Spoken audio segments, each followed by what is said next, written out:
5月5号，戴女士和杭州嘉悦家政服务有限公司签了月嫂服务合同。原本预产期是5月17号，结果戴女士在5月6号就生了。月嫂在5月14号上门，按计划要照顾26天。19号的时候，小宝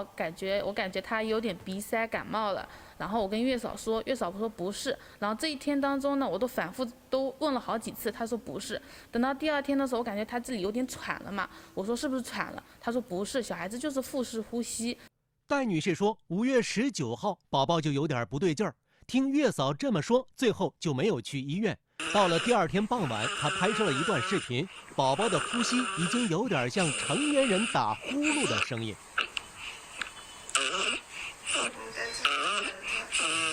当天晚上的时候，然后他有点呛奶了，有点开始感觉有点呼呼呼，又更严重了。然后我说，那我第2天我一定要带小宝去医院看一下，然后去看一下，检查出来就是支气管炎。戴女士说，5月21号就医后，孩子住院1周，花了5000多块钱。因为月嫂当初宣称有4年的育娃经验，戴女士认为孩子的病情原本不至于要住院，是被月嫂耽误了，对方要承担一定的责任。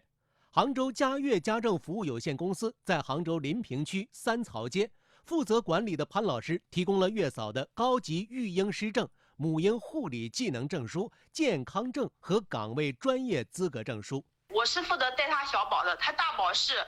他的阿姨过来带的，就是他的妹妹过来带的，就是全权负责他的老大，就让我多做一个人的饭。然后我到他家的时候，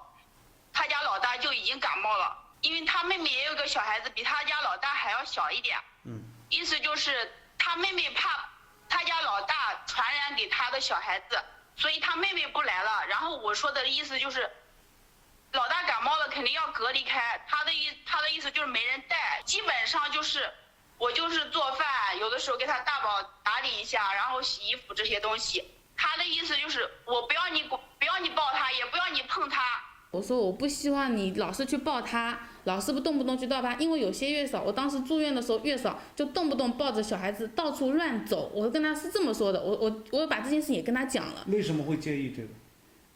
因为到时候乱走的，到时候小孩子抱过多，他就习惯我抱了，然后我有2个小孩子，我顾不过来。月嫂田女士表示，最开始宝宝的症状只是打喷嚏，她以为是正常的，确实没发现这和肺炎有什么关系。开始的时候他呼吸还好的，然后后面我估计他后面有一次呛奶了嘛，后面他吃了呛奶了之后我拍了，我帮他进行急救了。什么时候呛奶的？呛奶是什么时候？那我要去找啊，都过了1个多月了，他怎么不说是他的老大传染给他的小宝呢？那我总不可能他没有什么问题，我建议每个咳嗽医生去个医院，打2个喷嚏去一下医院，那你1个月新生儿要1个月要跑20趟医院都不止。小宝生病了，宝爸也是第2天的上午才来的，这段时间就阿姨照顾他俩，因为他工作忙，我们自己开厂的，然后就他一个人在那边，他需要管。戴女士的小宝宝住院之后，月嫂又照顾了田女士几天，家政机构扣除了服务的11天费用，退还了戴女士剩余15天的钱。不过，戴女士要求退全款，目前双方还在协商。邮报洪建记者报道。